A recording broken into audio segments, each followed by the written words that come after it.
Japanese mini garage.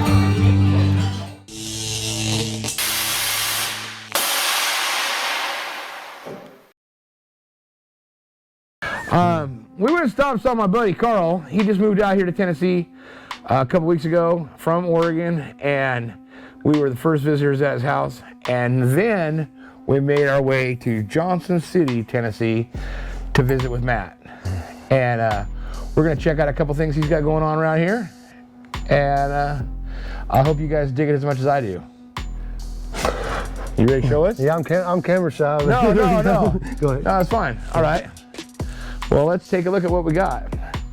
So, tell me about your Mazda. It was a burnt four-wheel drive pickup truck, and I got a 2JZ non-VVTi, 6-speed CD009. I've got a set of 20-inch intros, 20x9 up front. 20x9, huh? And 20x14 rear.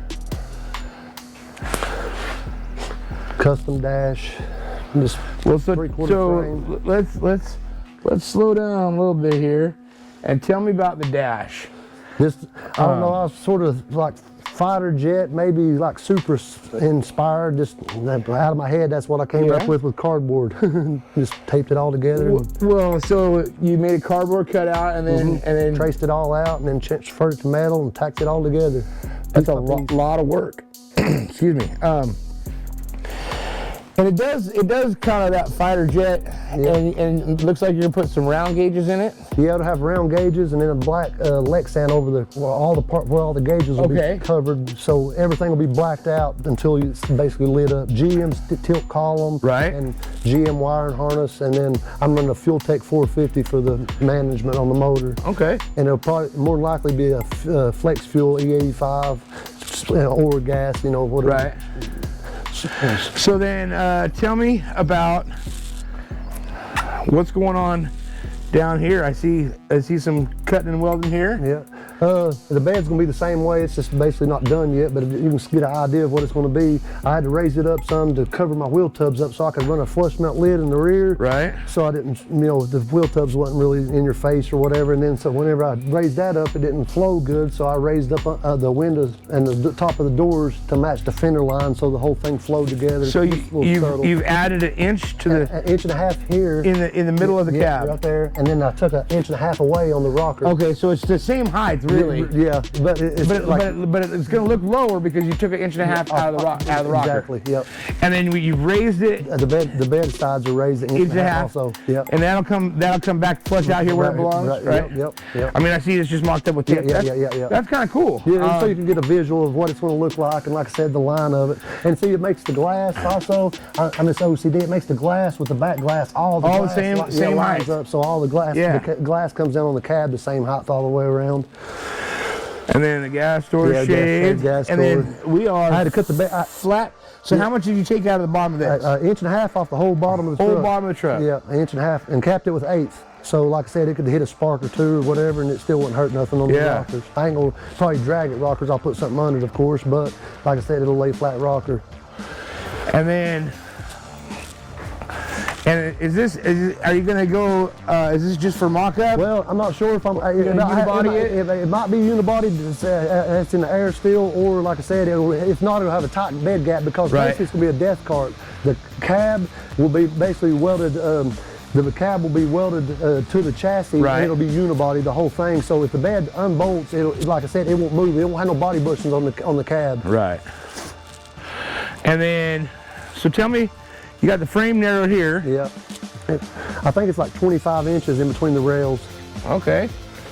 And then it'll be all tube and then parallel 4-link or Watts link, fuel cell, and then like I said, this will be basically speaker box or whatever once everything's done, and it'll have the lid will pop up, and then underneath the lid will have another like a show cover piece that covers everything else up also. Maybe a little storage back here in the back. So you obviously have a clear plan for this truck. Yeah.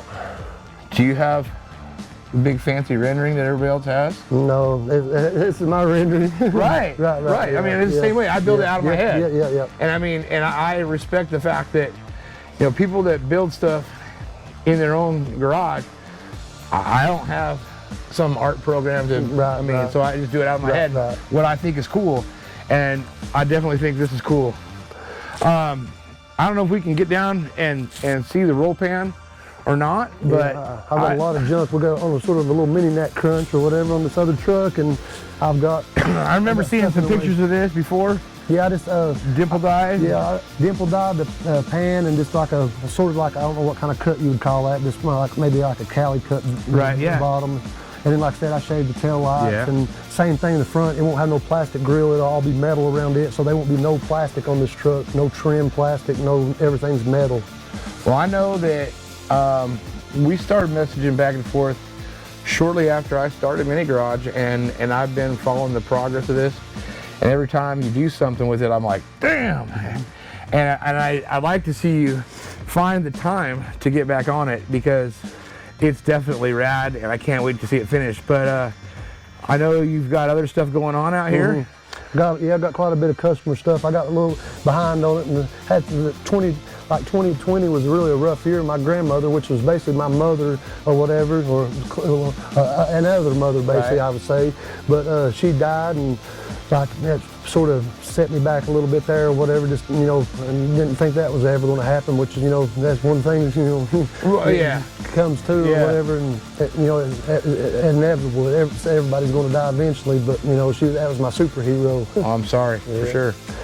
But like I said, trying to get stuff back and trying to find some help, but you really can't find hardly much help nowadays. So trying to really get a little help here or whatever. But all the cool guys live out of state. Everybody I've met that would do something. And so I've got a kid that he's been coming around lately. He got a hold of me, and Jacob, and he's like, hey, I want to get into this stuff, and he's had some experience with, he does HVAC, and I'm like, let's get you a truck and kind of learn as we go. And I'll tell you, I mean, he doesn't know a damn thing about nothing. Right. But he's learning, and he's got all the drive that you'd want to see. And so you guys out there, if you live out here in Tennessee and you want to learn a new skill, and you have a little bit of work ethic, because most of your generation doesn't, maybe hook up with Matt. He'd be able to teach you a thing, and you can help him out.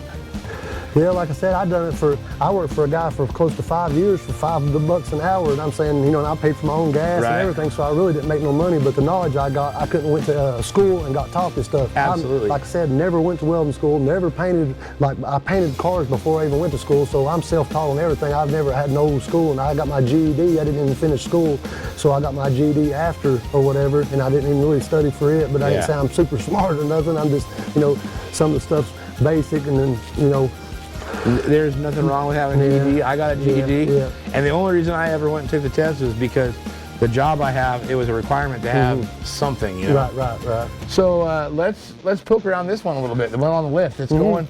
Yeah, this is Mini Nat's Crunch. Yeah, this is Matt Canups. It's suicide door, 5 lug converted, 3/4 frame, wheel tubs in the front. Well, let's take the.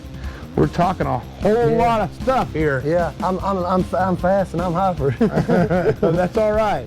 So tell me about the control arms on the lowers. Stock control arm, basically with a drop spindle with it flipped, and the arms I always shorten them from bolt hole to bolt hole, so the arm gets about probably 1.5 inches taken out of the arms, and then pocket the frame and the bag brackets. Yeah, and that's pretty damn nice all up in there. I mean, it's smooth and clean. And then you said you narrowed this too? Narrowed the track width, cut 2 inches out of the front cross member to bring the frame rails in 1 inch on both sides. Yeah. So the track width would be right where you could drive the truck down. Right on. We looked at so tell me about the triangulation bars, because I don't have these. Right. But I have the strut rods. Strut rods, That runs to the front. Yeah. It does the same thing. That just basically centers the control arm, where it just has one pivot point here. The arm that runs up here does the same thing. It just holds the control arm in the center, and these right here are just more out of the way. And whenever you run bigger wheels, you don't have them bars sticking down up here that hit the ground. And because what I have to go here is my shocks. Right. Yeah, on this one is a different one, whatever. The shocks on this one's on the upper control arms because he has a whole reverse pedal assembly inside the truck to where I could run the shocks on the upper arms. So it's got shocks on I see that shock up there, yeah. It's shocked on the upper control arms, but on the normal truck you really can't do that unless you have all the brake system up underneath the dash reversed. Okay. But like I said, yeah, it's smooth up there. Yeah. I see that all. Yeah. And we'll see this on the ground in a couple days at Mini Nats. I can't wait. And then you said these were... he's had them for a long time. I'm not sure. I think he said MIC or something. He bought a kit a long time ago. And I basically chopped it. Yeah, chopped it up. I'm talking about like 10 or 15 years ago. He's had that kit. It was a 4-link, and I chopped it up and made a wishbone out of it. And I like the wishbone a lot. Yeah. And it looks pretty stiff. And, it's made out of 1/4-inch wall DOM. Yeah, that's rad. And then 2x3, the whole frame under the cab, 2x3, and I changed over it. Whenever I body drop most of these minis, I use Toyota pre-Tacoma body bushings because the Mazdas are so tall, and them Toyotas are sort of universal, and I use those and just build my own rest of the mounts or whatever. It's easier for me to do it that way than any other way. But it's got a Toyota rear end up under this one also. Okay. In the back, and it's a bag on bar. It gets good lift, and just compressor mount and frame mount. And I like that too. That's clean out there. Yeah, thank you. Yeah. Yeah, just the bed mounts. Well, Eli, you want to take the camera back, or you just gonna sit there? I want to say thank you, Matt, for showing us what you've got going on here. Your truck is badass. Thank you, buddy. And Matt should be really pleased with what's going on here. Yeah, it's been a long time coming on this thing, but me and him both, we've had stuff to come up and whatever, but whenever this truck finally gets done, he's wanting this will be pretty much a 90s throwback build whenever it's said and done, but it'll have some old school 20-inch billets on it by the time it's said and done, and pretty much 90 mini truck theme. Even the colors, 2021 or Prius color or whatever, it's like a peach looking color, but it's like sort of a 90s color with a little spice on it. Yeah, so the whole truck's going sort of that kind of flavor, but like an updated, OG style. One more thing I want to tell you before we get out of here is congratulations on the grandbaby. Yeah, I'm excited about that. It's crazy though, having kids that have kids. It makes you feel right. No, I know. I got two little grandbabies now, and all I want to do is like and my daughter lives out here on the East Coast, and I live on the West Coast, and so I just get a little FaceTime here and there. But unless I'm traveling, and I'm hoping that I can call my daughter tomorrow and say, hey, why don't you drive 8 hours south and come see your dad? So we'll see. Anything else you want to say? You want to tell them where to find you on Facebook or anything like that? Yeah, I just got a Big O's Customs page or whatever on Facebook, or Matt Odom. Maybe you can find it under either one, both of those. And I got like an Instagram page. I think it's Odom 2015 or something like that. I can maybe send a link or whatever, or something on it. Yeah, so Big O Customs, Matt Odom on Facebook, and you said Instagram is like Odom Matt 2015 or something. I think. All right. Yeah. And for us, that's it from Big O Customs. Yeah. It's a mess right now too. Mini Garage, we're out.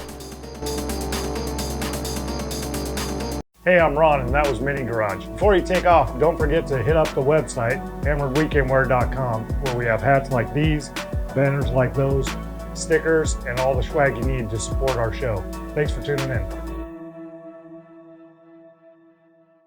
So, hey, we went to, what was that? Where's that joint? Where's Carl live? Where Carl lives? Yeah, where we stopped in, what the hell is that place called in Tennessee? Shit, I don't know.